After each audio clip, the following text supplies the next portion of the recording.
복음서에 따르면 우리 주님께서는 하나님 나라의 복음을 전파하시면서 공생애를 시작하십니다. 그리고 공생애를 시작하신 이후에 가장 먼저 하신 일이 뭐냐면 제자들을 부르신 일이에요. 자, 이와 같은 사실 때문에 오늘 우리가 함께 보려고 하는 말씀은 주님께서 4명의 제자들을 부르신 일에 대해서 살펴보려고 해요. 제자들을 왜 공생에 시작하면서 제자들을 부르신 일을 왜 가장 먼저 하셨을까? 우리가 그것을 올바로 이해하려면 하나님 나라라고 하는 그 관점을 이해를 해야 돼요. 왜 중요한지를 깨달아야 돼요. 성경에 따르면 선지자들은 오래전부터 장차 오실 메시아를 소망했습니다. 메시아를 소망하는 이유는 뭐냐면 장차 오실 메시아가 하나님 나라와 구원을 가져오실 분이시기 때문이죠. 하나님 나라의 소망, 이 소망은 소위 하나님의 백성이라고 자랑하는 이스라엘이 범죄에서 파멸로 치닫고 있을 때 두드러지게 드러나요. 선지자들이 장차 오실 하나님 나라를 소망한 것은 하나님 나라가 도래하는 날이 바로 이스라엘의 회복이기 때문에 그렇습니다. 그러나 선지자들을 소망하던 하나님의 나라는 장차 올 메시아와 밀접한 관련이 있지요. 그래서 하나님 나라를 가져오실 분으로서 오실 메시아를 소망했습니다. 그분은 창세기 3장 15절에서는 여자의 후손으로, 창세기 22장 18절에서는 아브라함의 자손으로, 사무엘하 7장에서는 다윗의 자손으로 묘사했습니다.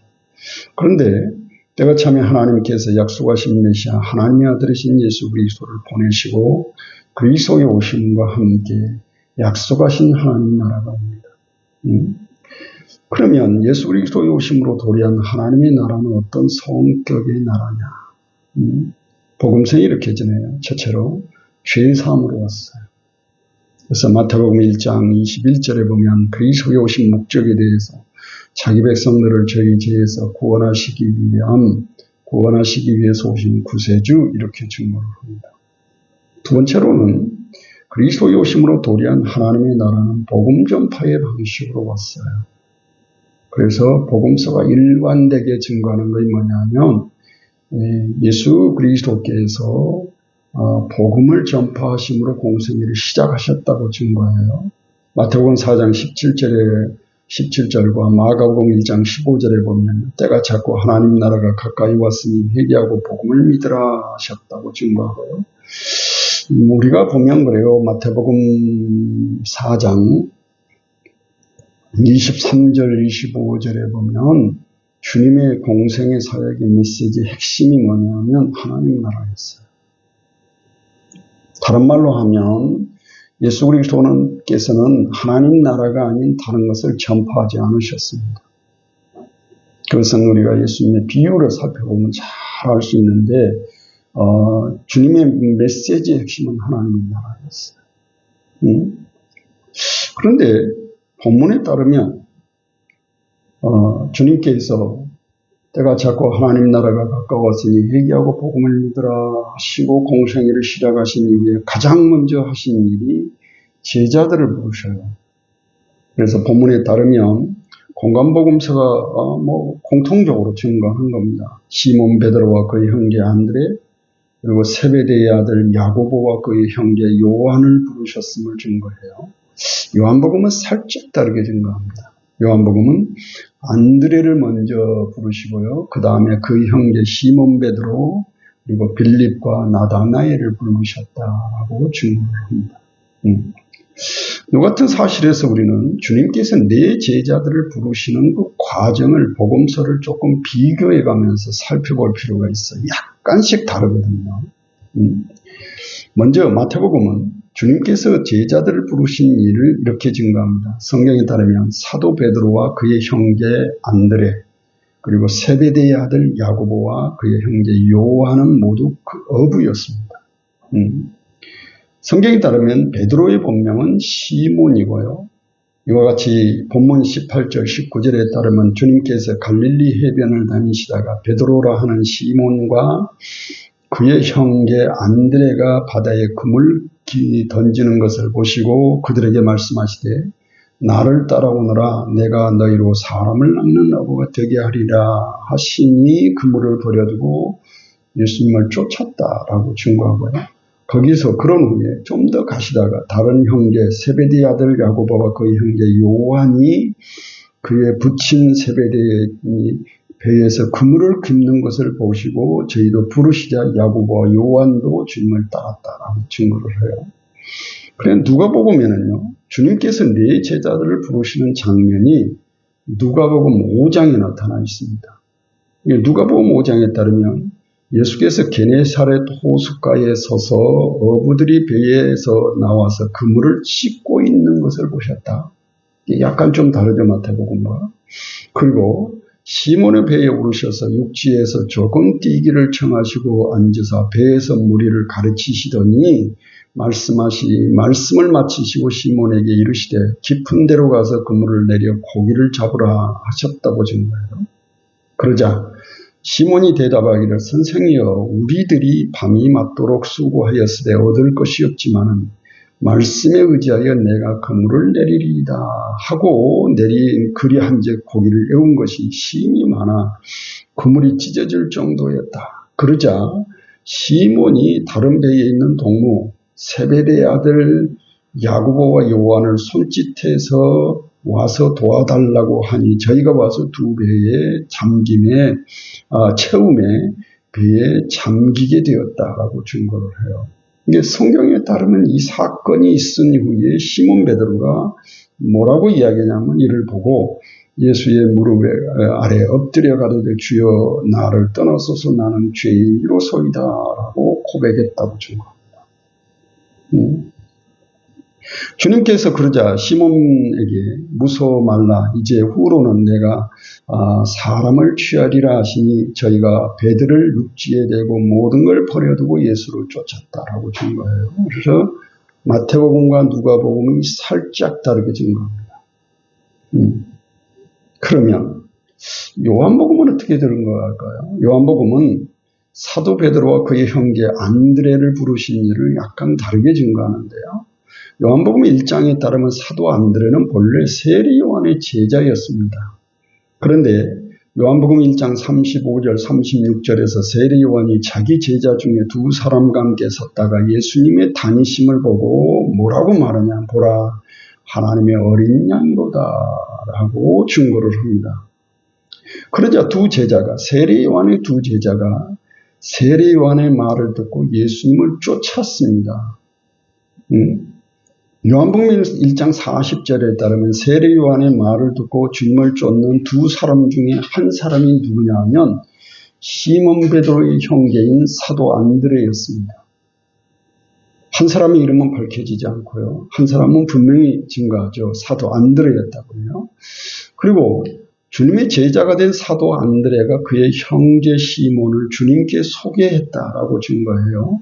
그래서 요한복음 1장 41절에 보면 안드레에게 먼저 자기 형제 시몬을 찾아 말하되 우리가 메시아를 만났다라고 증거를 합니다. 그리고 데리고 예수님께 나오니 보시고 네가 요한의 아들 시몬이니 장차 게바 곧 베드로라 하리라 하고 있다.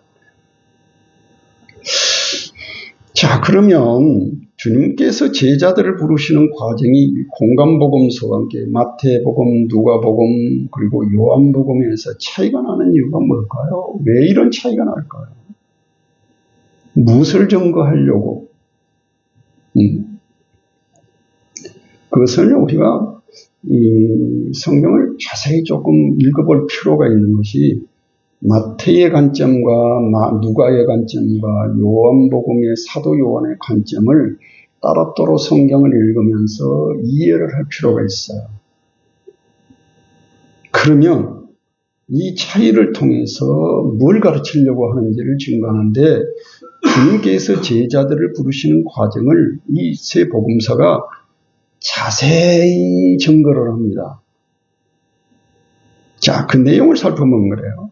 요한복음에서 사도 베드로와 그의 형제 안드레가 주님에게 부르심을 받는 과정을 살펴보면 사도 베드로와 그의 형제 안드레는 먼저 예수님을 메시아라고 고백하고 주님과 함께 시간을 보냈습니다. 그럼에도 불구하고 아직 제자들이 세속적인 직업은 여전히 계속 유지하고 있습니다. 그것이 요한복음 관점입니다. 먼저 부르심을 받고 사도 안드레와 사도 베드로가 주님을 메시아로 고백하였지만 여전히 직업을 여전히 가지고 있는 상태예요. 그게 요한복음 관점입니다. 그 다음에 마태복음에 따르면 사도들이 주님을 메시아로 고백한 지 약 한 대략 추정을 하면 1년 정도의 후에 주님께서 네 제자를 부르셔요.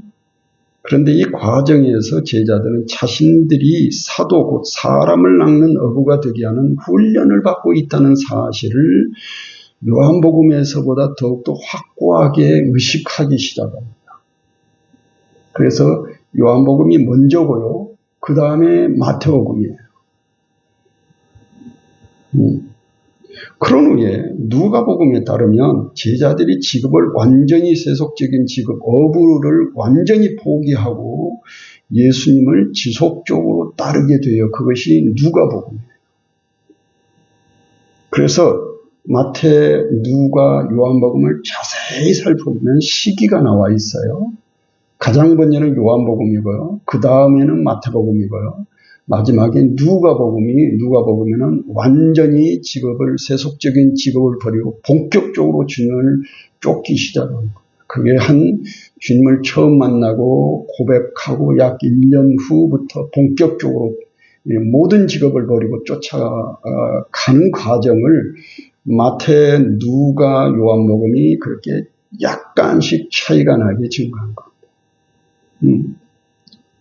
자, 그러면 예수 그리스도께서 천국 복음을 전파하심으로 공생의 사역을 시작하신 이후에 가장 처음으로 하신 일이 제자들을 부르심으로 나타난 이유는 뭘까요? 왜 이렇게 했을까? 왜? 예수 그리스도 그 안에서 도래한 하나님의 나라에서 제자들을 부르신 일이 무엇보다도 중요한 일이었음을 가르쳐줘요. 가장 중요해요.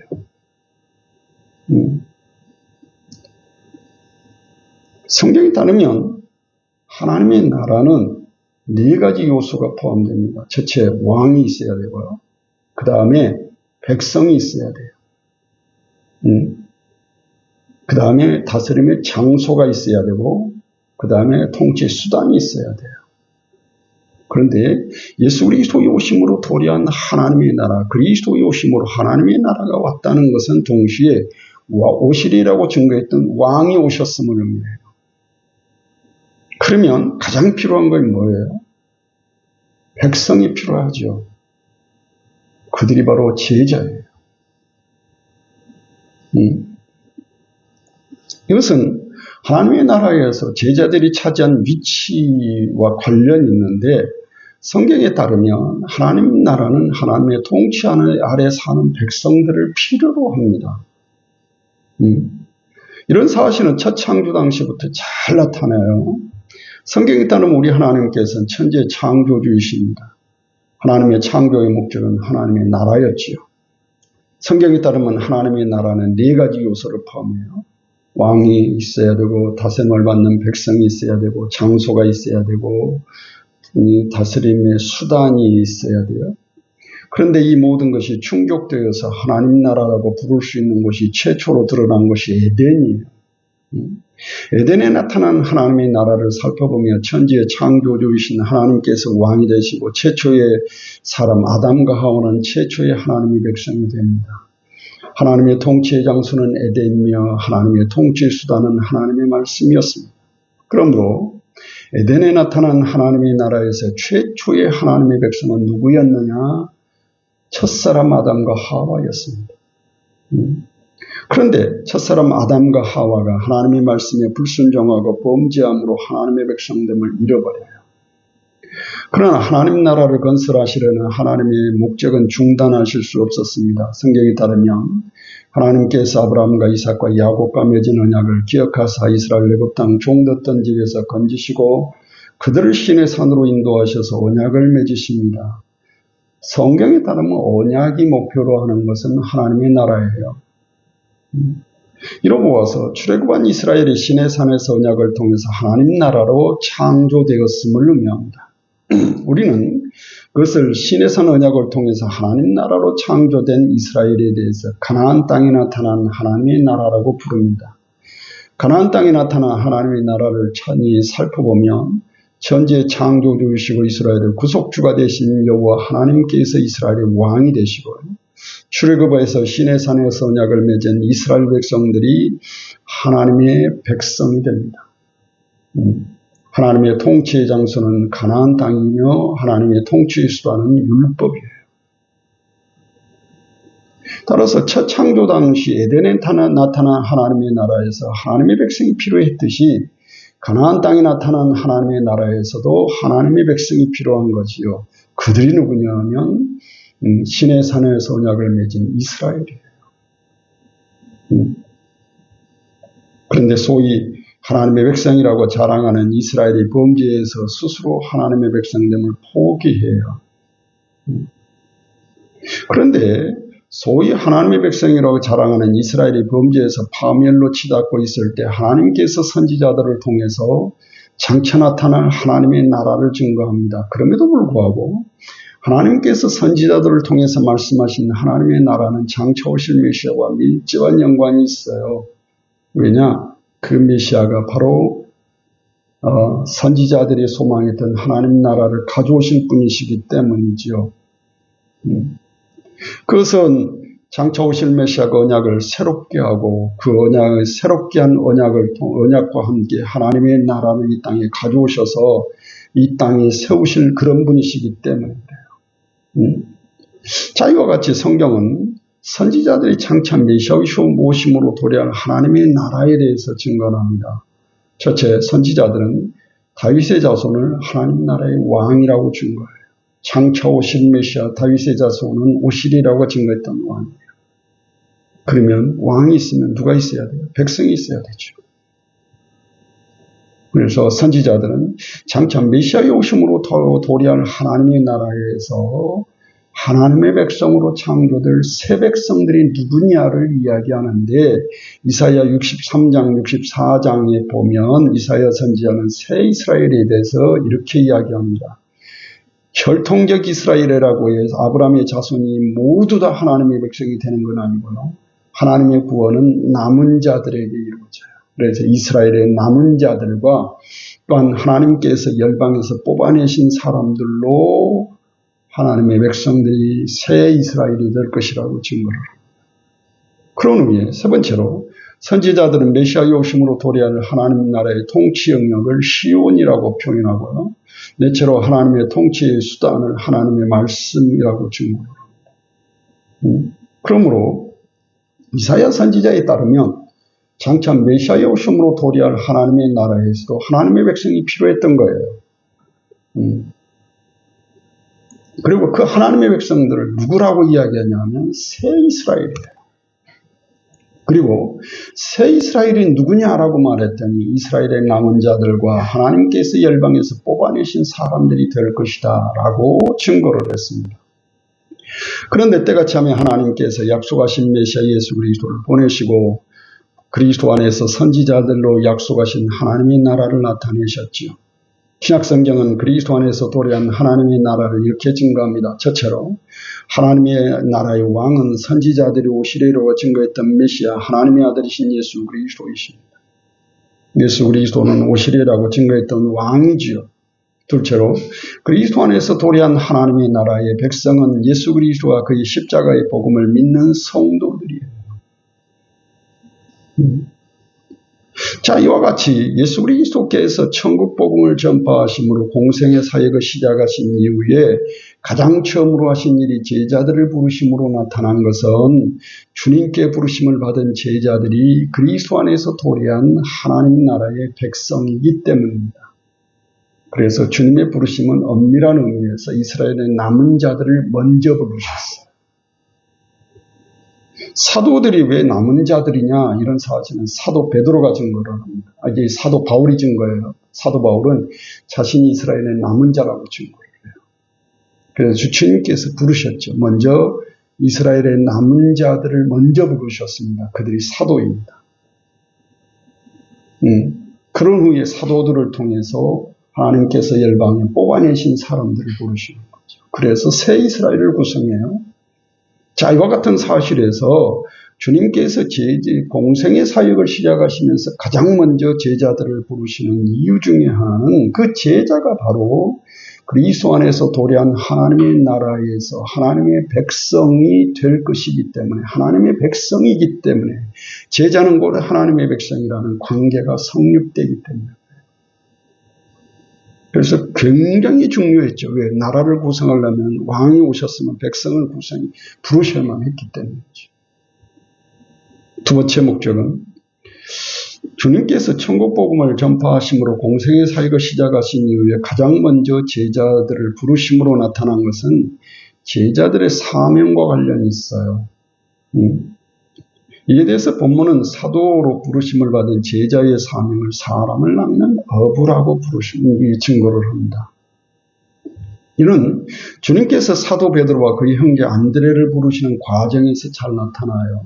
본문 18절 19절에 보면 주님께서 갈릴리 해변에 다니시다가 두 형제 베드로라 하는 시몬과 그의 형제 안드레가 바다에 그물을 던지는 것을 보시니 저희는 어부라 말씀하시되 나를 따라오너라 내가 너희로 사람을 낚는 어부가 되게 하리라 하셨다고 증거를 해요.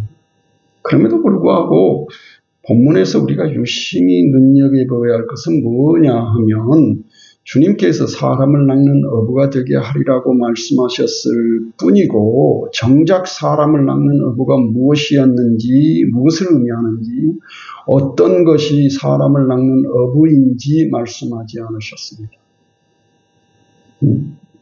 다만 우리는 주님께서 제자들의 직업과 관련해서 말씀하셨다는 사실을 추측할 뿐입니다. 예를 들면 제자들이 그동안 물고기를 잡는 어부였다면 이제부터는 물고기 대신 사람을 낚는 어부로 만드시기 위해서 부르셨다는 거죠. 우리는 그렇게 알고 있죠. 왜? 제자들이 가지고 있던 고유의 직업과 관련돼서 지금 그들이 한 사명을 말씀하셨기 때문이죠. 물론 이러한 사실은 어떤 점에서 옳기도 합니다. 그럼에도 불구하고 하나님의 말씀을 추측을 통해서 아는 것이 결코 바람직하지는 않습니다. 이와 같은 사실에서 우리는 사람을 낚는 어부가 무엇인지 좀 더 자세히 살펴봐야 돼요. 먼저 사람을 낚는 어부의 일차적인 의미는요, 물에 빠진 사람을 물에서 건져내는 일을 의미해요. 이게 문자적인 의미예요. 자, 그러면 이제 우리가 돌아볼 거면 성경에서 물을 어떻게 이야기를 할까요? 성경에서 물은 넓게는 바다를 의미합니다. 자, 이와 같은 사실을 근거로 주님께서 제자들에게 나를 따라오너라 내가 너희로 사람을 낚는 어부가 되게 하리라고 하신 것은 장차 제자들이 물에 빠져있는 사람을 건져내는 일을 하게 될 것이라는 사실을 가르쳐주죠. 자, 그러면 물에서 건짐이라는 것이 도대체 무엇을 가르칠까요? 우리는 그것을 올바로 이해하기 위해서 성경이 물 곧 바다를 무엇으로 묘사하는지를 살펴봐야 돼요. 성경에 따르면 바다 곧 물은 악의 거처, 곧 끝없는 악의 구렁텅이로 묘사되어 있습니다. 이사야 57장 20절에 보면 오직 악인은 능히 안정치 못하고 그 물이 진흙과 더러운 것을 늘 솟쳐내는 요동하는 바다와 같습니다. 하고 증거를 해요. 그래서 바다, 곧 물을 끝없는 악의 구렁텅이로 묘사해요. 두 번째, 성경에서 바다 곧 물은요, 악의 본거지를 의미합니다. 성경이 바다 곧 물을 짐승의 거처로 묘사하는 것에서 잘 알 수 있는데 요한계시록 1장 13장 1절에 보면 내가 보니 바다에 산 짐승이 나오는데 뿔이 10이요 머리가 7이라 그 뿔에는 10면류관이 있고 그 머리들에는 참남한 이름들이 있더라 하고 증거를 해요. 요한계시록은 물을 어떻게 묘사하냐면 짐승이 나오는 곳, 짐승의 거처예요. 그것을 연결하면 성경은 뭐라고 하냐, 물을 곧 바다를 끝없는 악의 구렁텅이, 다른 한편으로는 짐승의 거처, 이렇게 묘사를 했어요. 자, 이 같은 사실에서 성경은 물 바다에 빠진 사람을 끝없는 악의 구렁텅이에 빠진 사람으로 묘사를 합니다. 이런 점에서 성경은 끝없는 악의 구렁텅이인 바다, 곧 물에 빠진 사람을 죄와 사망에서 건져 죄와 사망의 권세 아래 있는 자들로 묘사해요. 이게 물에 빠져 있다고 하는 것을 성경에서 묘사할 때는 바로 끝없는 악의 구렁텅이에 빠져 있는 사람들, 짐승의 거처인 그곳에 빠져 있는 사람들, 죄 아래 있는 사람들로 묘사해요. 그런 의미에 끝없는 악의 구렁텅이인 물, 곧 바다에서 건지는 것을 구원으로 묘사합니다. 우리가 앞에 걸 이해해야 이제 이것을 이해해요. 성경이 물에서 건짐을 구원으로 묘사하는 것은 구약 성경에서 매우 중요하게 나타나 있어요. 예를 들면 첫째로 물에서 건짐은 노아 홍수 사건에서 나타나요. 성경에 따르면 첫사람 아담이 범죄에서 세상에 가지고 들어온 죄가 노아 시대에 이르러 온 인류를 정복합니다. 그 결과로 하나님께서는 범죄한 인간을 물로 심판을 선언하십니다. 그러나 하나님께서 온 천지를 물로 심판하시는 가운데 노아에게 은혜를 주시고 방주를 통해서 노아와 그의 가족들을 물에서 건지십니다. 베드로전서 3장 20절에 보면 사도 베드로는 그때의 일을 이렇게 증거합니다. 물로 말미암아 구원을 얻은 자가 몇 명뿐이니 겨우 8명이었다. 그래서 물을 어떻게 표현하냐 하면 끝없는 악의 구렁텅이 짐승의 거처로 묘사하면서 물에서 건짐을 받은 것을 구원이라고 묘사해요. 두 번째, 물에서 건짐은 이스라엘의 출애굽의 과정에서도 나타나요. 하나님께서 아브라함과 이삭과 야곱과 맺은 약을 기억하사 이스라엘 애굽 땅 종됐던 집에서 건지십니다. 출애굽한 이스라엘의 목적지는 하나님께서 그들의 조상들에게 약속하신 땅이에요. 그런데 하나님께서 이스라엘을 가나안 땅으로 인도하시는 그 일을 가만히 살펴보면 잘 닦여진 지중해 해안길로 인도하시는 것이 아니라요, 광야를 거쳐 홍해라는 막다른 길로 인도해요. 성경에 따르면 그때의 이스라엘은 뒤에는 애굽의 군대가 추격하고 앞은 홍해로 가로막고 있어서 이스라엘에게는 아주 소망이 없었어요. 절망이었어요. 그런데 하나님께서 그때 홍해의 물을 가르고 이스라엘을 물에서 건지십니다. 그것이 물에서 건짐의 패턴이 두 번째 나타납니다. 세 번째로 물에서 건짐은 출애굽한 이스라엘의 2세대가 약속의 땅 가나안으로 들어가는 과정에서 또다시 등장합니다. 예를 들면 출애굽한 제2세대가 요단강 물을 통과해서 약속의 땅 가나안으로 들어가요. 그래서 이스라엘의 구원과 관련해서 굉장히 중요하게 등장하는 것이 뭐냐면 물이에요. 물.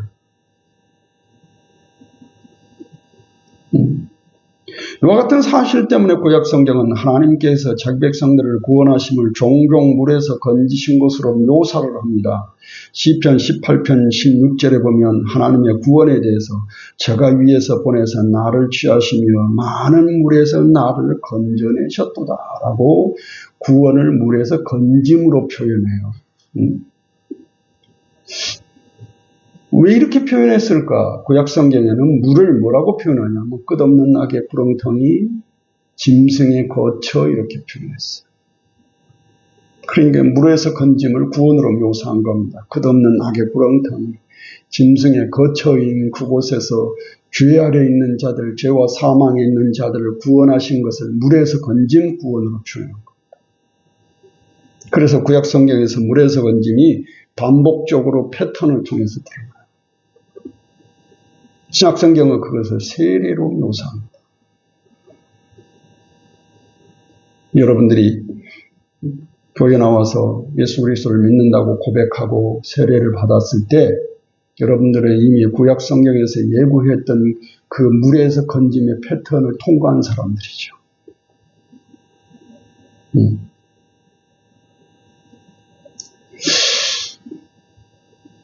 성경에서 바다가 끝없는 악의 구렁텅이로 묘사되고 그것을 죄와 사망의 권세 아래에 있는 곳으로 묘사됨 같이 주님께서 제자들에게 사람을 낚는 어부가 되게 하리라고 하신 것은 주님께서 제자들을 죄와 사망의 권세 아래에 있는 자들을 그들의 죄에서 건지시고 구원하시는 그 일을 위해서 부르셨다라는 사실을 가르쳐줘요. 그것이 사람을 낚는 어부의 일이에요. 그러나 주님께서 제자들에게 주신 이 사명은 본래 하나님의 아들이신 예수 그리스도께서 가지고 계신 사명이에요. 본래 하나님의 아들이신, 하나님의 보내신 하나님의 아들이 가지고 있는 본래 사명이 뭐냐면 자기 백성들을 저희 죄에서 건지시는 일이죠. 그래서 본래 주님께서 가지고 계신 사명이에요. 마태복음 1장 21절에 보면 자기 백성을 저희 죄에서 건지시기 위한 구세주로 증거합니다. 요한복음 3장 16절에 보면 하나님이 세상을 이처럼 사랑하사 독생자를 주셨으니 이는 저를 믿는 자마다 멸망치 않고 영생을 얻게 하려 하심이라고 증거해요. 이를 위해서 하나님 나라의 왕이신 주님께서 천국 복음을 전파하심으로 구원 사역을 시작하셨습니다. 따라서 본문에 따르면 하나님께서 하나님의 아들이신 예수 그리스도께서 주신 그 사명 곧 천국 복음을 전파하심으로 자기 백성들을 저희 죄에서 건지시는 그 일을 이제 주님께서 누구에게 맡기시려고 하냐면 제자들에게 맡기시려고 하는 거지요. 그래서 제자들을 부르실 때 사람을 낚는 어부가 되게 하리라 하고 말씀하셔요. 제자들의 삶은 이거예요. 제자의 사명을 어느 날 갑자기 감당할 수는 없어요. 훈련이 되어 있어야 돼요. 그래서 부르신 일을 가장 먼저 하십니다. 그러나 주님께서 제자들에게 주신 이 사람을 낚는 어부에 대한 이 사명은 다른 방법으로 되지 않습니다. 다시 말해서 사람을 낚는 어부로서 제자의 사명은 우리 주님의 이 사역의 연장선상에서 이해를 해야 돼요.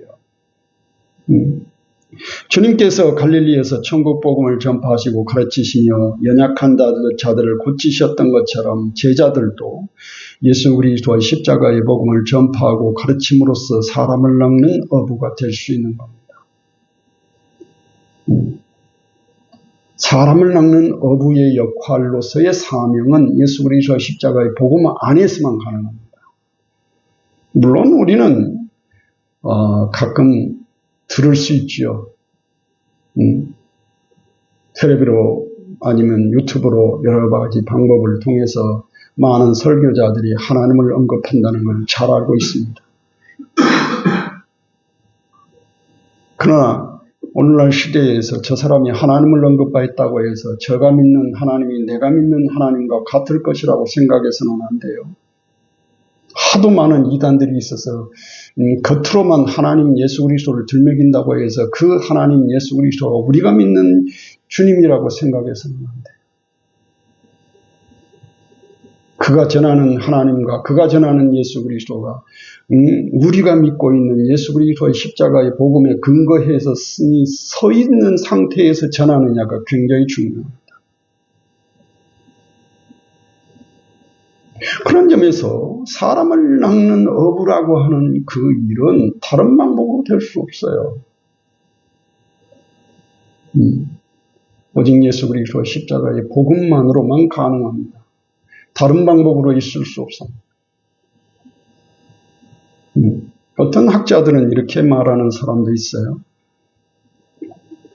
복음 없이 설교도 할 수 있다. 그러나 복음 없는 설교는 율법이라고 해요. 가장 문제가 뭐냐면 복음 없는 설교를 듣는 청중들이 하나님의 말씀이라고 착각할 수 있다는 거예요. 그래서 그것을 듣고 착각을 해요. 아, 나는 믿음이 대단히 좋다. 나는 오늘도 복음을 들었다. 그러나 복음을 들은 것이 아니라 율법을 증거하죠. 율법을 들었을 뿐이에요. 성경에 따르면 사도들은 오직 예수 그리스도와 십자가의 복음만 전했어요. 다른 걸 전하지 않았습니다. 왜? 사람을 낚는 어부, 끝없는 악의 구렁텅이와 짐승에 거쳐인 죄와 사망의 권세에서 구원하는 일은 다른 방법으로 될 수 없기 때문에 그래요. 오직 예수 그리스도와 십자가의 복음만 했으면 그것이 가능해요. 그래서 주님께서 제자들을 먼저 부르셔서 예수 그리스도와 십자가의 복음을 바로 알고 깨닫게 해주시고 그 안에서 훈련받게 하시려고 미리 부르신 거죠. 이는 주님께서 제자들을 세상에서 고귀하고 가치 있는 일을 위해서 부르셨다는 것을 의미합니다. 이런 점에서 제자들은 오직 예수 그리스도만을 믿고 의지해야 합니다. 이에 대해서 본문에 따르면 제자들이 주님의 부르심에 대해서 배와 부친을 버려두고 예수님을 쫓았다라고 증거를 해요. 다른 걸 의지해서는 안 돼요. 물론 그럴 수는 있죠. 말의 능력이 뛰어난 사람들이 있어요. 그래서 자신의 실력으로 자신의 노력으로 사람을 끌어모을 수는 있어요. 오늘날 한국 교회가 뭐 큰 교회나 작은 교회나 다 전부 다 세습을 해요. 세습을 하면서 한 말이 딱 한 가지예요. 내가 어떻게 세웠는데. 그 말은 주님을 거부하는 말이에요. 자신이 세운 교회예요. 자신의 교회예요. 내가 어떻게 세웠는데 하는 말은 자신이 세운 자신의 기업이라는 뜻이에요. 주님의 교회가 아니에요. 주님의 교회는 주님이 세우십니다. 그런데 그 자리에 내가 어떻게 세웠는데 라고 말하는 것은 그 사람이 겉으로는 주님의 교회인 척했지만 실제로는 자기 사업을 했다는 뜻이 되는 겁니다. 그래서 그 말을 하면 안 돼요. 내가 어떻게 세웠는데 그 말을 하면 안 돼요. 왜?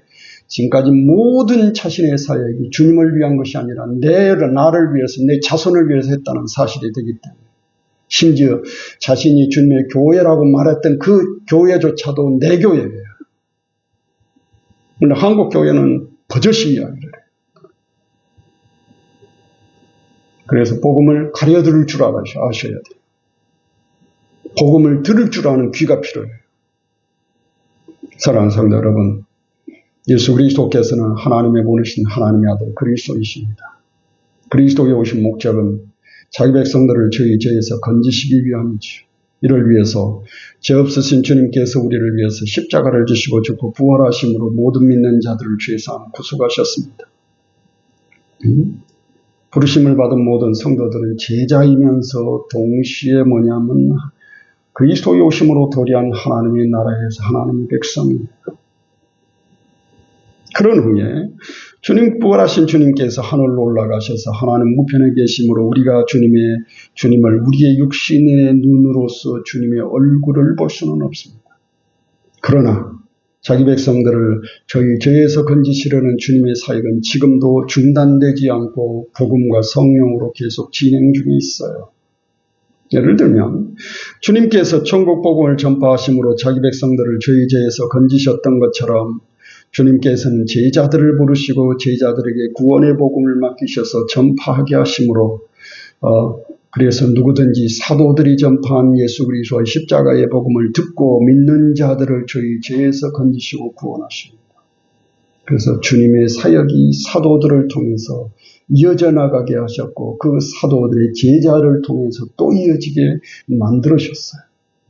그래서 지금도 사람을 낚는 어부로서의 역할이 주님의 진정한 제자들을 통해서 지금도 계속 진행되고 있어요.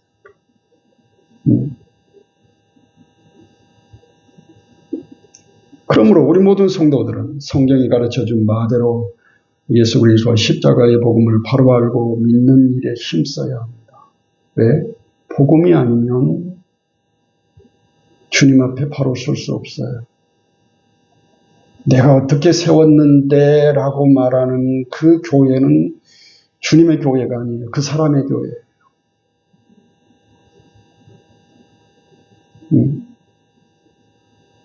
굉장히 위험해요. 겉으로는 교회를 다녔습니다. 평생 헌신한다고 했습니다. 그러나 주님을 위해서 헌신한 게 아니에요. 그 사람을 위해서 헌신한 거죠.